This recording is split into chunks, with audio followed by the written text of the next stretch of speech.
Olá amigos, muito boa noite, aqui é o Wagner Borges, estamos começando o programa CAS Consciência aqui na CAS TV, nosso programa de todas as quintas-feiras às 21h30, sendo que o programa reprisa em vários horários aqui na grade de programação da CAS TV. Estamos aqui mais uma vez para um bate-papo sobre a temática espiritual. Hoje o nosso amigo Zeca não está presente aqui no programa, mas nós temos um convidado aqui bem especial, que daqui a pouquinho eu vou dizer para vocês quem é. Vamos bater um papo com ele sobre a temática espiritual em geral, saídas do corpo, mediunidade, chakras, vida após a morte, espiritismo, umbanda e diversos temas que a gente vai aproveitar a presença dele aqui para trazer para a gente um pouco de esclarecimento nessas áreas todas. Como nós temos feito nos programas anteriores, eu sempre trago alguma literatura como bibliografia para sugerir leitura boa e sempre de forma universalista.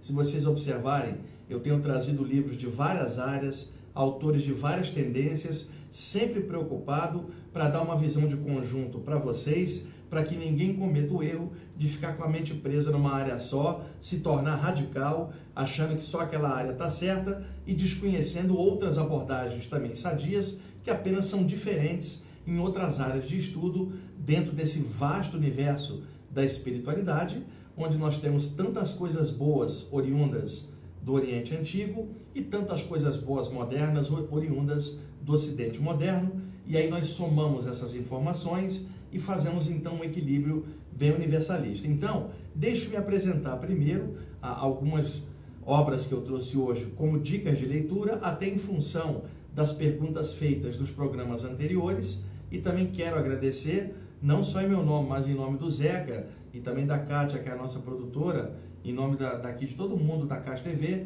a grande audiência que vocês estão dando aqui para o programa da gente.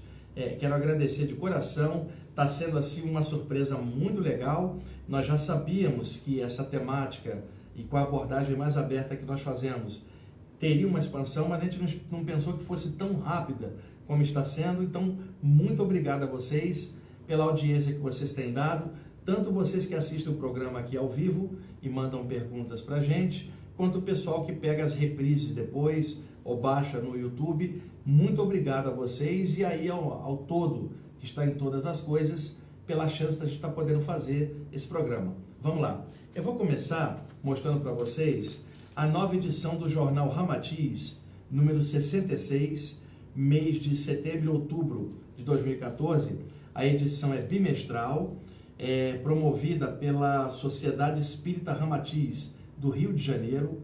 Eu, uma vez por ano, vou lá nos seminários e tenho sempre a honra de fazer a última palestra, encerrando o evento já há vários anos, e tenho a honra de ser colunista do jornal deles também, que circula só no Rio de Janeiro, mas vocês podem ter acesso ao jornal no site da própria Sociedade Espírita Ramatiz, que é www.ramatiz.com.br. Vocês encontrarão lá o jornal disponibilizado em PDF, ele é bimestral e todas as edições anteriores vocês também encontram lá. É só entrar www.ramatiz.com.br. Tem vários textos meus nas diversas edições, textos do grande médium baiano, Divaldo Pereira Franco, com material da Joana de Ângeles, que é uma mentora espiritual espetacular, que passa toques conscienciais bem legais. Então, entrem lá, ramatiz.com.br, vocês vão pegar muita coisa legal no jornal da Ramatiz. Temos também, em função de dúvidas dos programas anteriores, perguntaram sobre clarividência. Então, eu trouxe uma das obras sérias e poucas que tem sobre o tema, o livro A Clarividência, do Charles Webster Leadbeater, que foi um grande clarividente da Sociedade Teosófica da última metade do século XIX e os primeiros 30 anos do século XX. Esse livro é da época vitoriana na Inglaterra, mas ainda é uma das obras de referência séria sobre o fenômeno da clarividência. Vale a pena dar uma olhadinha. Me parece que o livro está esgotado e só é encontrado no momento em sebos, mas vale a pena. É um livro fininho, que na verdade é um livrinho, que é um livrão, um dos melhores livros sobre a questão da clarividência. Temos também um outro livro, Clarividência, Teoria e Prática, do Rodrigo Medeiros. Esse é bem moderno, o livro saiu, deve ter uns 3 anos. Ele saiu pela Editares, que é uma editora associada ao trabalho do professor Valdo Vieira, lá em Foz do Iguaçu. Provavelmente o Rodrigo Medeiros trabalha dentro da linha que o Valdo Vieira preconiza na Conscienciologia, e ele fez um trabalho excelente aqui sobre clarividência. O livro tem toda aquela linguagem conscienciológica mais complexa, mas o Rodrigo procurou fazer uma abordagem um pouco mais limpa, mais tranquila, então dá para ler tranquilamente esse livro sem precisar ficar consultando um dicionário de conscienciologia para ver aquela nomenclatura toda que o Valdo criou e que, a meu ver, como comunicador, ela é antididática, na minha opinião, porque ela não facilita a exposição da informação para a população, que é quem precisa mais de informação. Embora o trabalho de pesquisa seja excelente, mas eu estou falando a comunicação de tudo isso para a humanidade. Então esse livro é excelente, Clarividência, Teoria e Prática, Rodrigo Medeiros, editora Editares. Vocês podem comprar o livro, talvez direto pela editora. O site dela é www.editares.org.br. O livro é excelente, moderno. E é legal ver o antigo do Leadbeater e comparar com esse moderno, e aí vocês tiram um meio de campo entre os dois, que é informação muito boa. E, finalizando, nessas dicas de leitura, uma edição da Federação Espírita Brasileira, uma edição de luxo do Livro dos Espíritos, quando fez 150 anos de publicação dessa obra, onde o original é de 1857, em Paris, na França. A pedra angular do Espiritismo é o Livro dos Espíritos. Não é o Evangelho segundo o Espiritismo, como muitos grupos gostam. Não, é o Livro dos Espíritos, que é uma das grandes obras da humanidade sobre esclarecimento espiritual. Qualquer pessoa, mesmo não sendo espírita, pode ler esse livro e tirar um monte de informações legais de reencarnação, vida após a morte, experiências fora do corpo e espiritualidade em geral. Perguntas do Allan Kardec, respostas do grupo de espíritos que o orientava na tarefa de esclarecimento espiritual lá no século XIX, ponderações sensatas do Allan Kardec, que era um pedagogo, discípulo do Pestalozzi. Allan Kardec é um pseudônimo, o nome dele era Denisard Rivail, e eu não lembro o nome completo, mas o pseudônimo Allan Kardec foi dado a ele por um dos mentores espirituais através de uma médium, que disse para ele que numa vida anterior ele tinha sido um sacerdote druida do povo celta e que o nome iniciático dele era Allan Kardec. E ele acabou adotando esse pseudônimo. Há até um livro do Leon Denis que fala dos celtas por causa dessa influência espiritual até no nome de Allan Kardec. Se bem que os espíritas em geral, embora saibam dessa área, essa influência celta no Kardec, como adotaram o cristianismo como referência, meio que a parte celta ficou por baixo do pano. E eu adoro a parte celta. Eles estudavam reencarnação, vida após a morte, dentro da cultura deles. E acredito que o Allan Kardec foi médium na cultura celta antiga, experimentando toda a fenomenologia mediúnica para vidas à frente, como francês, na Europa racional e mental, ele trazer como organizador o estudo das coisas espirituais e mediúnicas, como ele fez sabiamente. Então, essa edição é muito legal. Por que eu estou trazendo aqui? O capítulo 8 do Livro dos Espíritos se chama Emancipação da Alma. Ele é todo sobre experiências fora do corpo. Começa a partir da pergunta 400, capítulo 8, Emancipação da Alma. Kardec perguntava: o que acontece quando o ser humano dorme? Os espíritos respondiam: o espírito se desprende do corpo e volta à sua pátria original, que é o plano espiritual. Pergunta do Kardec: o espírito pode se perder? Não, ele está ligado ao corpo por um laço fluídico que sempre o trará de volta para o corpo. Então, a partir da pergunta 400, capítulo 8 do Livro dos Espíritos, Emancipação da Alma, vocês têm um capítulo muito legal sobre experiências fora do corpo dentro da abordagem espírita clássica. E como eu tenho mostrado abordagens diferentes, hoje é o dia de mostrar a abordagem do Allan Kardec em cima das saídas do corpo, um livraço, o Livro dos Espíritos. Eu sou fã desse livro, não sou espírita, não sou nada, eu tenho a mente bem aberta, é um dos grandes livros da humanidade, assim como o Tao Te Ching do Lao Tse, o Bhagavad Gita, contando todo o ensinamento de Krishna para Arjuna, livros oriundos do budismo clássico. Então, mente aberta em tudo, esse é um grande livro. E outra coisa, em alguns grupos espíritas, não todos, porque graças a Deus hoje tem muitos espíritas mais esclarecidos sobre isso, mas antigamente eu escutava muito isso, porque eu dou muita palestra em centros espíritas. Olha, isso aí não é perigoso, né?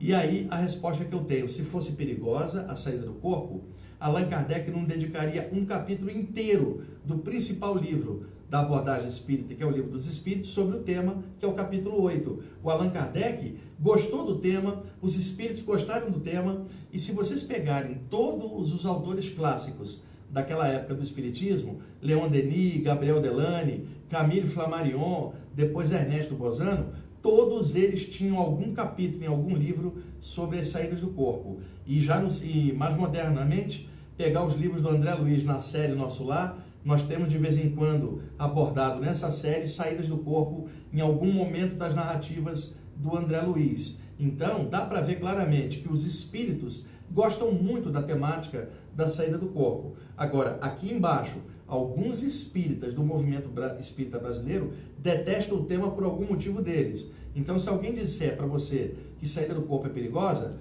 usa o próprio Kardec, capítulo 8, pergunta 400 em diante, e esclareça o infeliz que estiver falando mal da saída do corpo, porque ele não está usando Allan Kardec na referência, nem André Luiz, nem Leon Denis, nem todos os outros grandes autores espíritas que sempre falaram da saída do corpo. O alerta que eu dou é para gente radical que detesta as saídas do corpo no movimento espírita brasileiro. Eu conheci várias.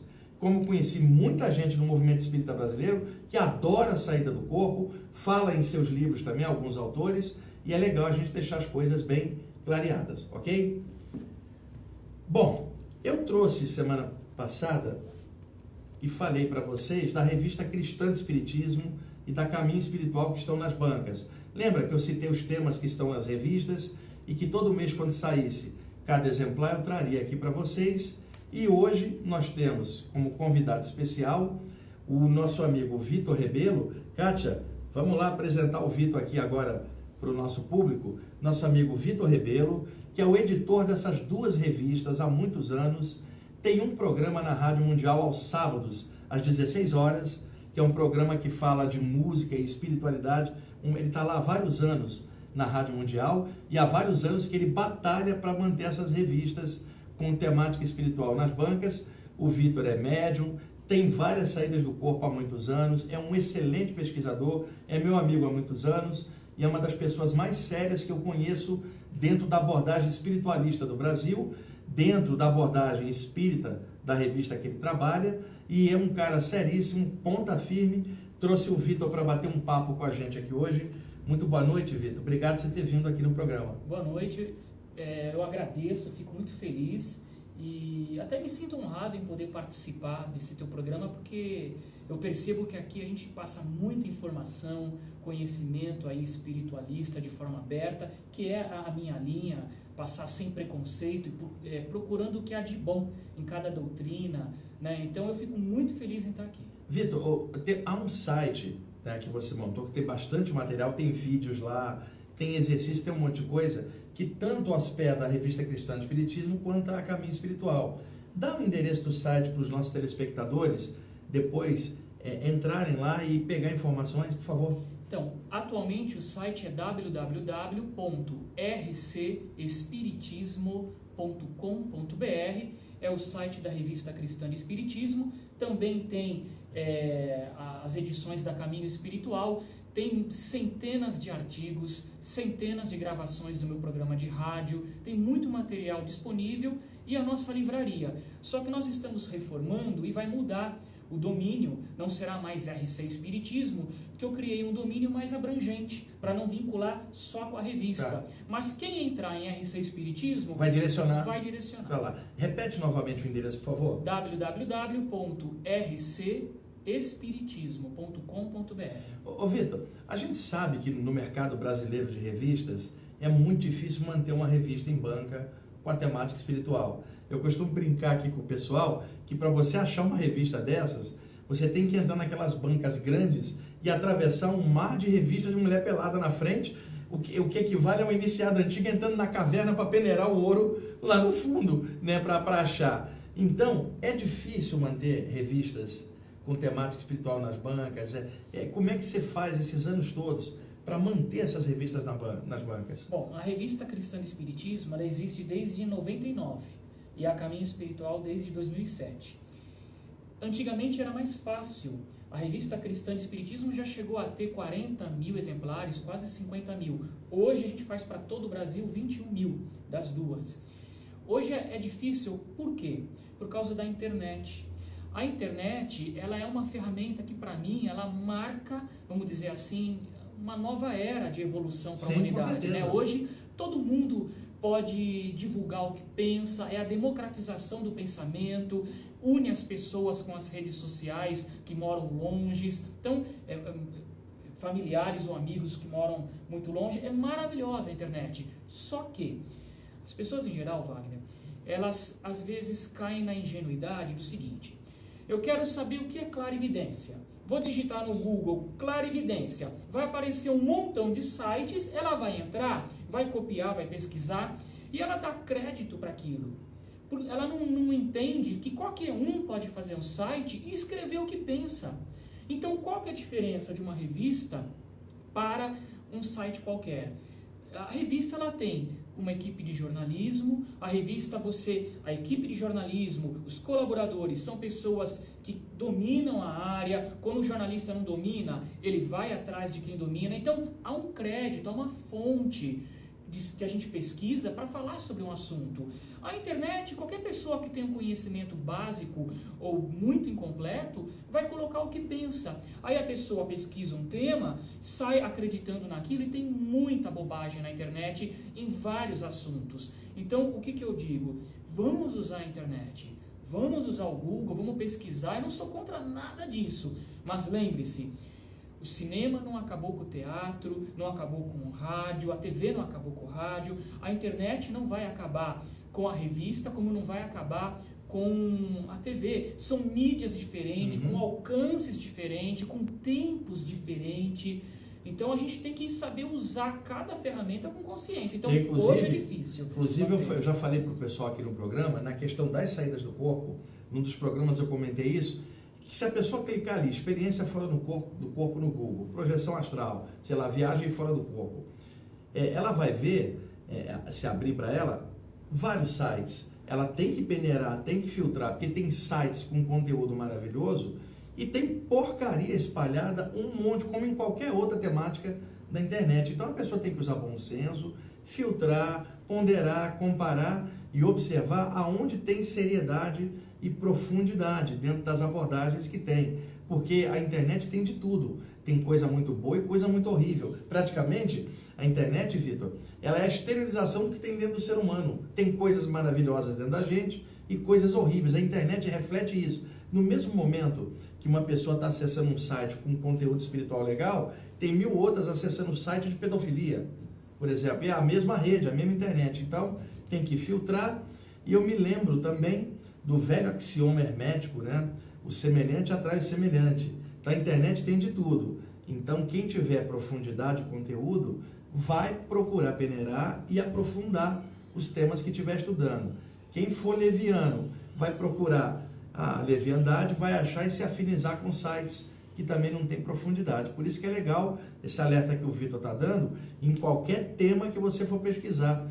Não somente na parte espiritual, porque tem hoje, a internet tem de tudo. De repente você quer entrar em sites que falem, por exemplo, sobre excursão na floresta, tem um monte, né? Você quer entrar em site de canivete, tem um monte. E ali você vai ter coisa maravilhosa e horrível, você tem que filtrar tudo. É que na parte espiritual, as pessoas tendem a acreditar um pouco mais. Entra o fator da crença. E aí é mais fácil elas serem enganadas. Pode usar a internet como base. Vamos supor, eu quero pesquisar clarividência. Então, digito lá livros de clarividência, pego com a internet uma base, aí vou na livraria ou compro num site livros que eu busquei na internet me informar, leio aqueles livros e aí depois eu vou complementando com sites. Então a internet ela pode ser um apoio. Mas e outra, isso que você falou de filtrar, é o que eu falo para todo mundo, seja numa palestra que eu dou, seja no que eu publico.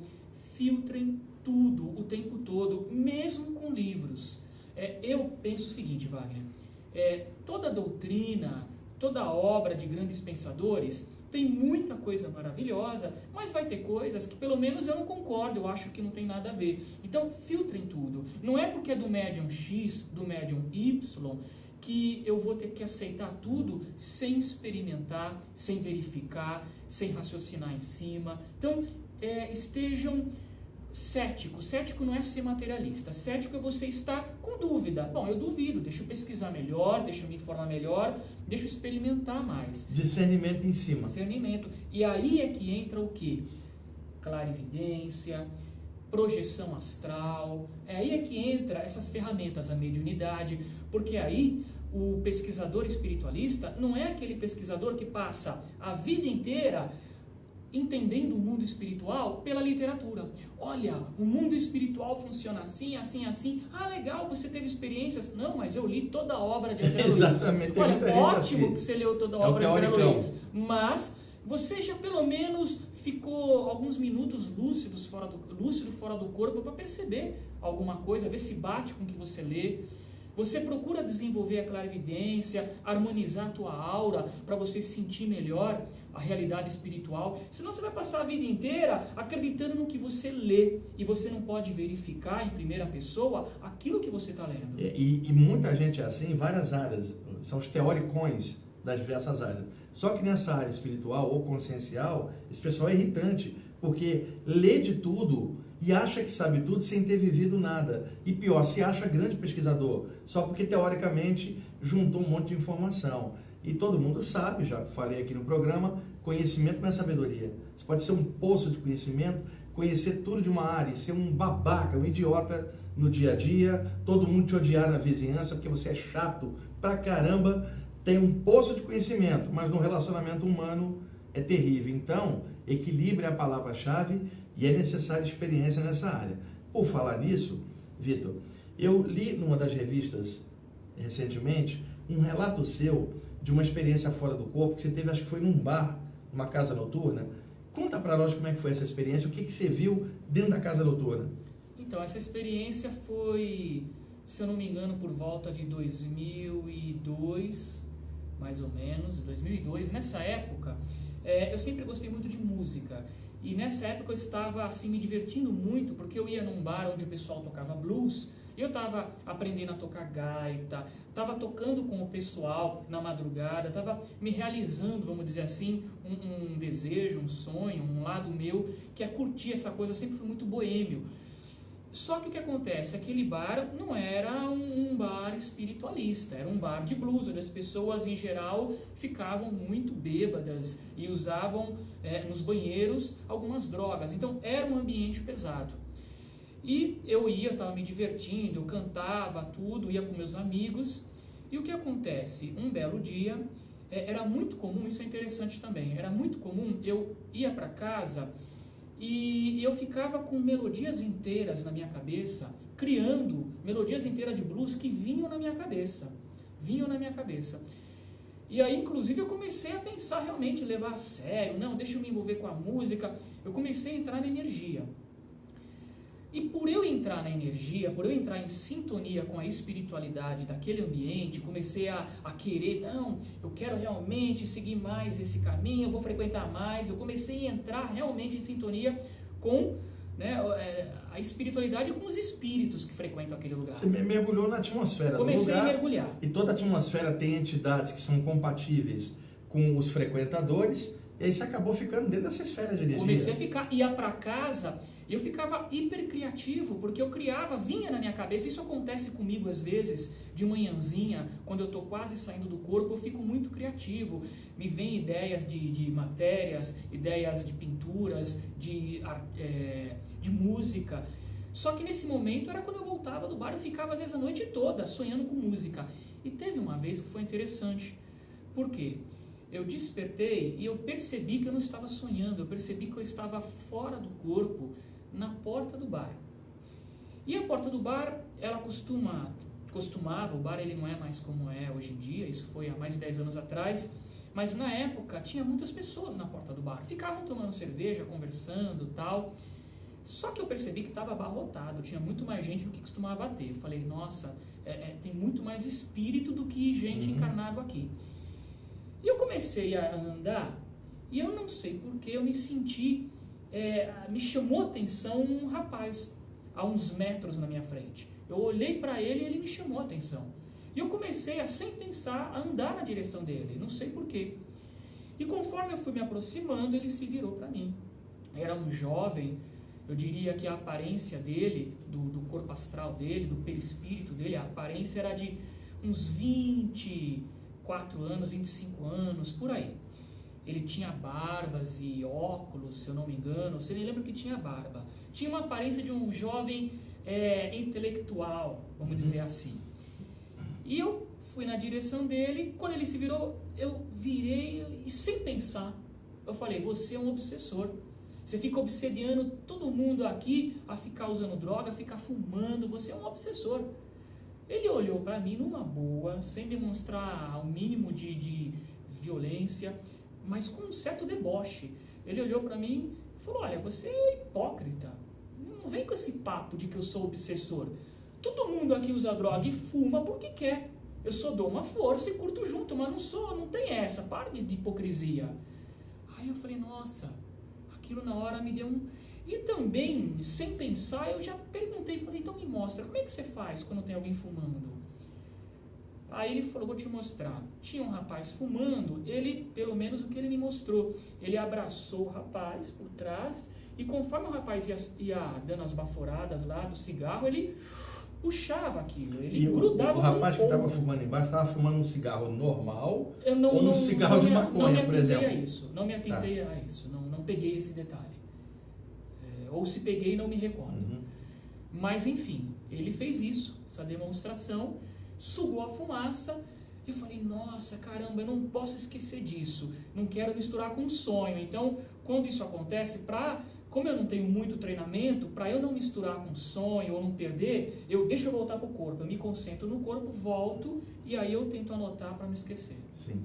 Então, essa experiência é legal porque ela mostra, gente, os bastidores extrafísicos de ambientes noturnos mais pesados. Agora, em nenhum instante, o Vitor está falando, ou eu aqui, para você não frequentar lugares noturnos ou não sair, cada um é que sabe de si mesmo, com a sua liberdade de consciência. Agora, determinados ambientes com alto consumo de droga e alto consumo de álcool tende a ter presenças extrafísicas pesadas no ambiente. Isto que eu estou falando não tem nada a ver com a moral de nada. Isso é circunstancial. Por exemplo, se Buda e Jesus entrarem numa mina de carvão, eles vão sair de lá sujo de pó da mina. Embora eles tenham uma consciência avançada, mas ali eles estão submetidos à ação do meio. Ora, pode ser qualquer um. Entrou no ambiente pesado, está submetido à atmosfera do ambiente, quando sair de lá, sua aura vai estar intoxicada com os elementos gravitantes na aura daquele ambiente. Agora, existem ambientes que não são assim. Então, cada um é que deve afinizar mais.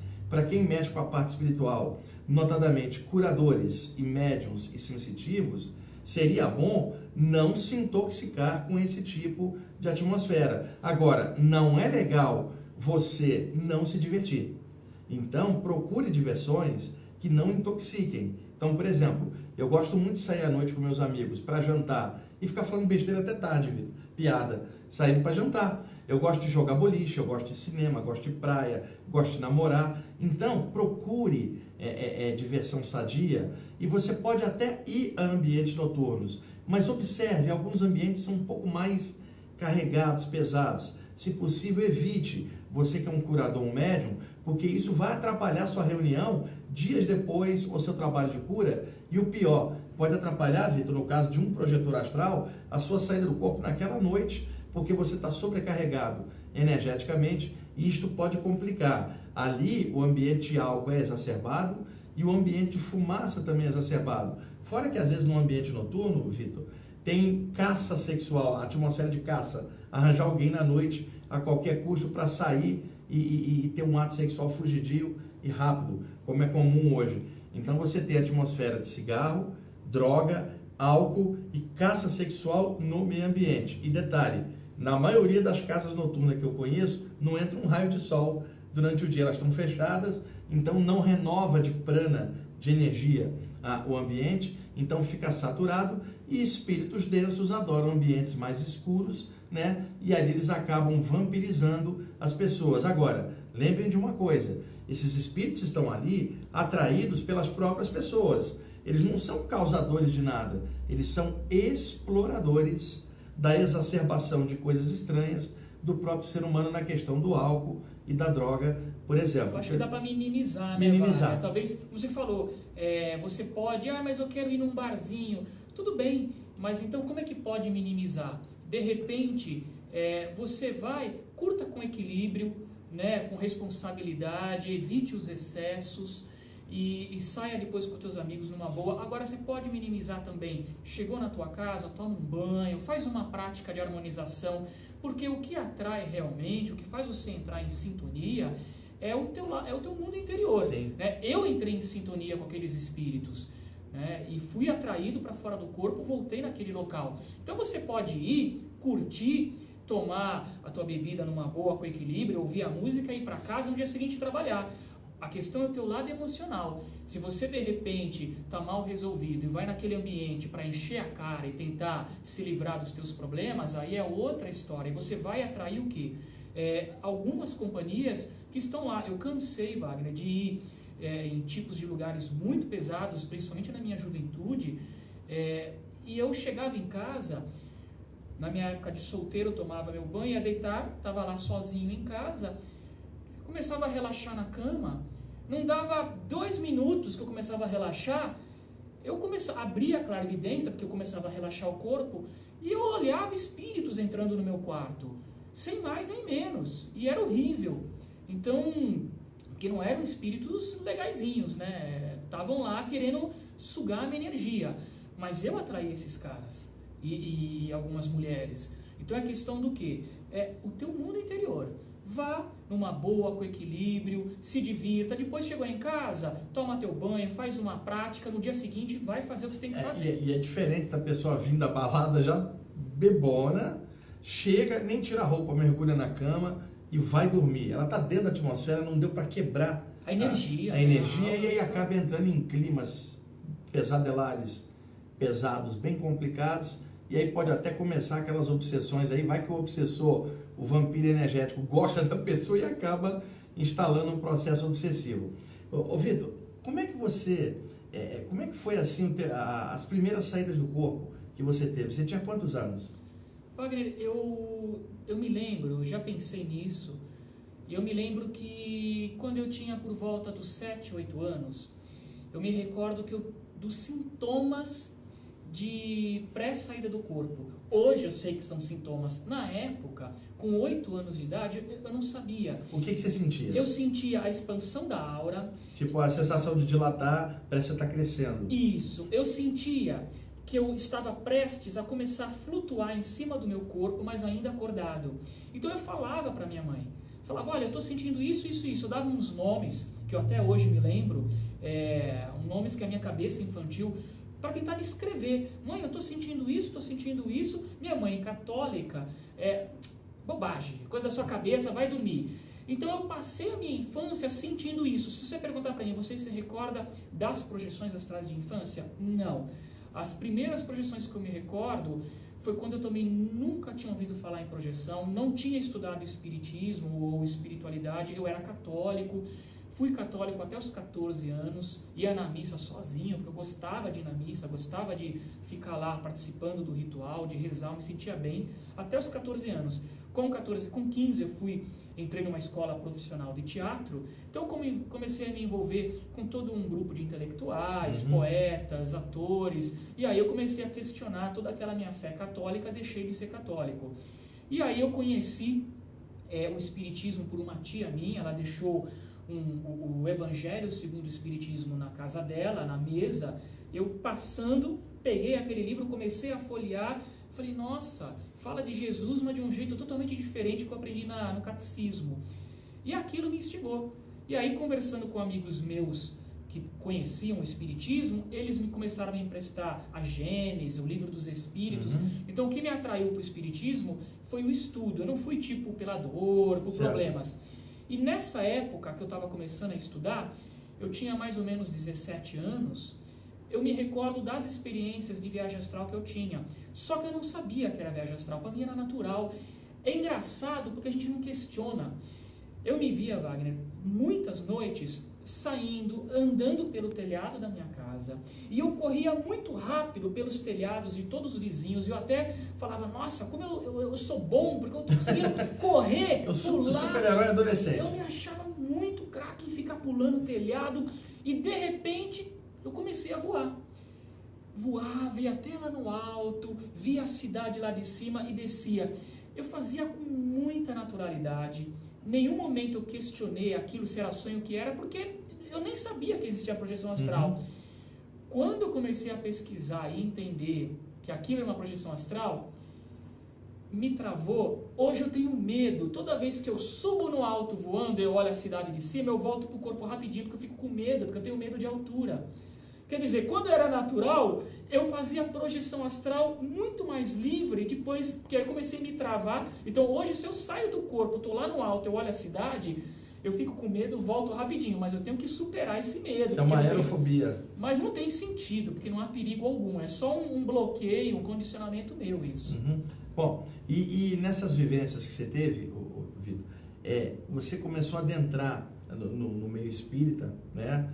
E aí você começou a sentir algum fenômeno mediúnico, sensibilidade em relação a espíritos próximos. Como é que foi a tua entrada já na parte espírita?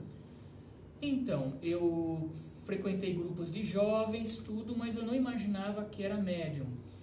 Comecei a frequentar a Umbanda, depois de passar alguns anos estudando, primeiro estudando a Umbanda, depois eu comecei a frequentar alguns terreiros, alguns centros de Umbanda. E eu me lembro que um belo dia eu estava fora do corpo, eu estava caminhando perto de casa, e perto lá da minha casa, saiu da porta de um local um preto velho, e ele me chamou e falou, pss, pss, vem cá. E ele me levou, subiu umas escadas, e lá no alto estava tendo uma sessão de Umbanda. No alto? Da casa. No astral da casa ou na parte física da casa alta? Então, era no andar superior da casa, estava tendo uma sessão de Umbanda, mas eu não sei te dizer se era ao vivo ou se era só no plano espiritual, tá. Eu não sei te dizer. Tá. Eu participei de inúmeras sessões só no plano espiritual depois, no meu desenvolvimento. Só explicando, pessoal, que muitas vezes as sessões que rolam aqui, tanto no espiritismo quanto na Umbanda, elas têm sua segunda parte fora do corpo durante o sono das pessoas. Os mentores vêm, levam os participantes da reunião para lá e continua a reunião, é claro, com outros mecanismos, porque está no plano extrafísico, então existe a continuação da reunião do lado de lá. E toda pessoa que sabe disso, todo médium, quando retorna para casa da reunião, se ela é à noite, se preserva, toma um banho, se alimenta com coisa leve, deita na sintonia, porque sabe que o segundo turno do trabalho vai rolar do lado de lá. Continua, Vitor. Aí, nesse dia, então, eu não sei te dizer se era só no espiritual ou no físico também, mas estava tendo uma sessão. Depois de alguns anos, eu descobri, no andar de baixo era um centro de Umbanda. Foi o primeiro centro de Umbanda que eu fui trabalhar, que era no andar de baixo. E depois de muito tempo eu perguntei para o dirigente, escuta, há muitos anos atrás eu fiz uma projeção e participei de uma sessão de Umbanda, aqui, antes de conhecer aqui. Só que não era aqui no andar de baixo, foi lá no andar de cima. Que estranho. Ele falou, não é estranho. Porque alguns anos atrás não era embaixo, era em cima. Ah, então você teve no... Que legal. Achei muito interessante. Confirmou para você. Aí depois, quando eu comecei então a estudar, a frequentar, eu comecei a trabalhar como médium na Umbanda por volta do ano 2000. 2001, 2000, eu comecei a trabalhar como médium na Umbanda. E era muito interessante, porque eu tinha uma visão fora da realidade do que era ser médium de Umbanda. Porque você estava egresso primeiro do catolicismo, depois do espiritismo clássico. E aí você foi para a Umbanda. Então a visão que você tinha da Umbanda era uma visão de dentro do espiritismo e anteriormente uma visão leiga de dentro do meio católico. E mesmo a mecânica, eu imaginava que acontecia uma outra coisa completamente diferente. E aí eu comecei a participar de giras de Umbanda fora do corpo. E era uma coisa extraordinária, porque quando uma entidade se aproxima da tua aura, quando você está fora do corpo, A incorporação é como se ligasse no 220. Então, aí, gente, só para enriquecer o relato do Vitor, porque a mediunidade aqui, nesse plano, ela é um fenômeno intrafísico.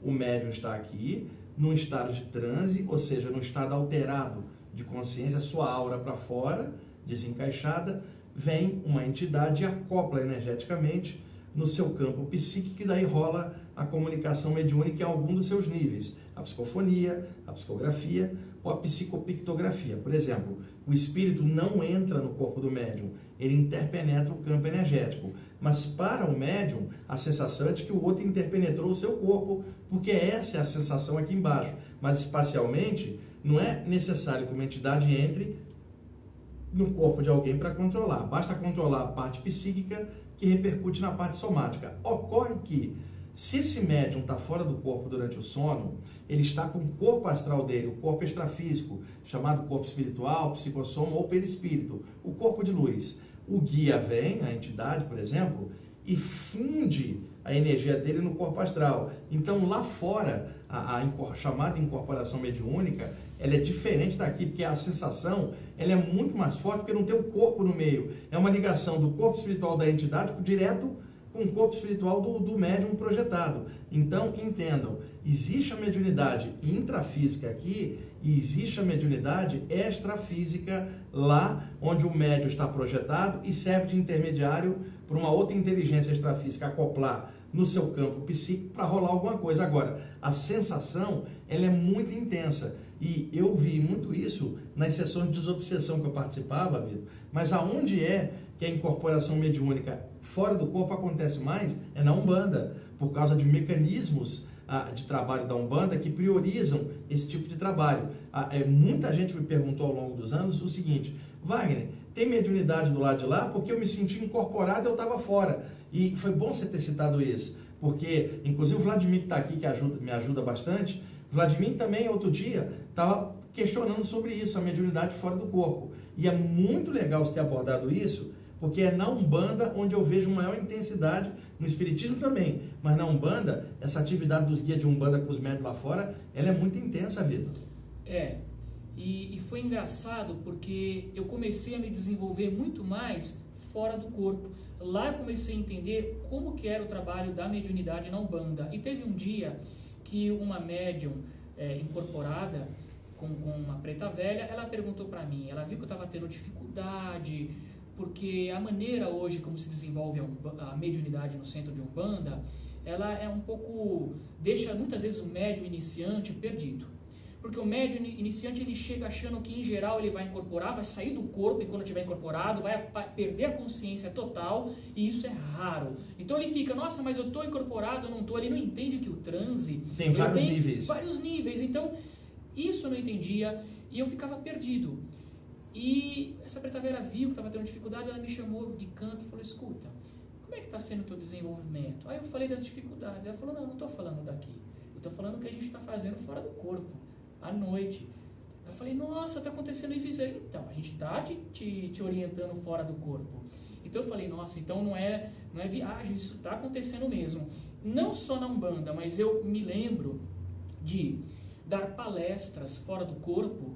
Uma vez eu dei uma palestra, só que eu senti que eu estava transmitindo a mensagem de uma outra entidade, talvez num plano mais sutil do que eu e a plateia, a assistência. Então eu me lembro que estava eu e tinha mais 2 rapazes, fizemos uma fila, cada um falou um pouco e eu falei, fiquei falando para aquela plateia e eu percebi que em determinado momento, deu uma ligada no 220, eu percebi e falei, nossa, tem um mentor espiritual falando. Por quê? Nesse momento, Wagner, acontece como às vezes acontece comigo na rádio. Eu fico falando, não estou exatamente incorporado, mas eu começo a falar e quando eu estou nessa conexão com algum espírito, eu não preciso pensar. É como se minha boca mexesse sozinho e eu fico, nossa, olha o que eu estou falando, que legal. Eu costumo dizer que nessa hora a gente nem respira, você não sabe nem que você acompanha o que você está falando, mas é tão rápido o processo que você não consegue coordenar.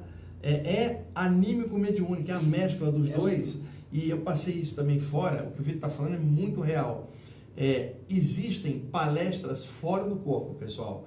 Ambientes extrafísicos, perto aqui da crosta terrestre, ou no plano extrafísico, onde são juntados espíritos ainda pós-mortem, que ainda estão precisando de esclarecimento, levam projetores astrais e médiuns até ali, que ficam na mesma frequência desse pessoal, e por cima, em outro plano, os mentores canalizam mentalmente o que esses médiuns falam para clarear aqueles espíritos. Aí muita gente pergunta assim, Vitor, por que os próprios espíritos desencarnados não descem e clareiam o outro? Por um detalhe simples. Uma vez, tinha um cara, um mentor espiritual tentando clarear ele, explicar que ele tinha desencarnado e tal, o cara não aceitava. Esse mentor me levou fora do corpo para conversar com esse espírito. E eu falei a mesma coisa, que o cara estava desencarnado, que ele tinha que passar, e o cara aceitou. Aí eu perguntei, por que você aceitou o que eu falei e não aceitou o que o mentor espiritual muito mais evoluído que eu, mais avançado, falou para você? O cara virou para mim, Vitor, e falou assim, mas ele é como um anjo, o que ele fala, ele vem das altas esferas. Eu falei, mas eu te falei a mesma coisa e você aceitou. Pois é, você é igual a mim, se você faz, também faço.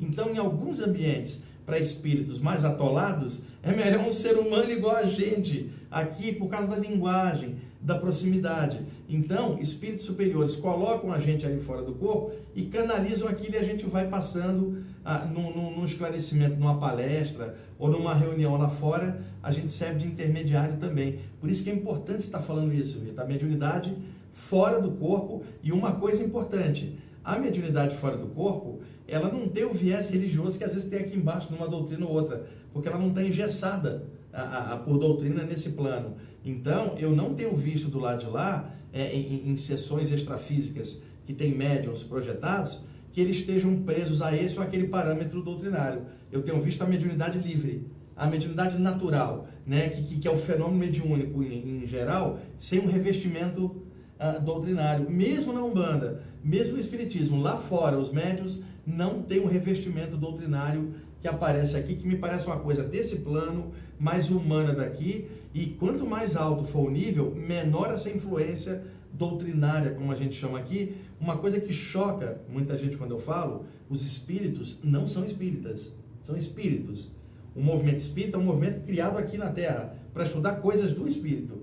E sendo que todo espírito, não é que os espíritos são espíritas, os espíritas é que são espíritos encarnados. E tem um monte de espírito desencarnado que é taoísta, hindu e segue outros parâmetros. Agora, chegando em níveis mais altos, você olha, os espíritos têm formato só de luz, nenhum deles diz que é de coisa alguma. Eles dizem que são cidadãos do universo e que o que interessa é o amor e a luz. Eles não falam de doutrina, eles falam de consciência, ajudar os outros, crescer, e aí já não é doutrina, é valor, é caráter, que é o que a espiritualidade maior traz, e que as doutrinas aqui também tentam trazer, mas elas trazem de acordo com o seu parâmetro. O que eu estou querendo dizer é que lá fora o parâmetro se abre até chegar em níveis mais altos, onde o único parâmetro que está é o amor e a luz.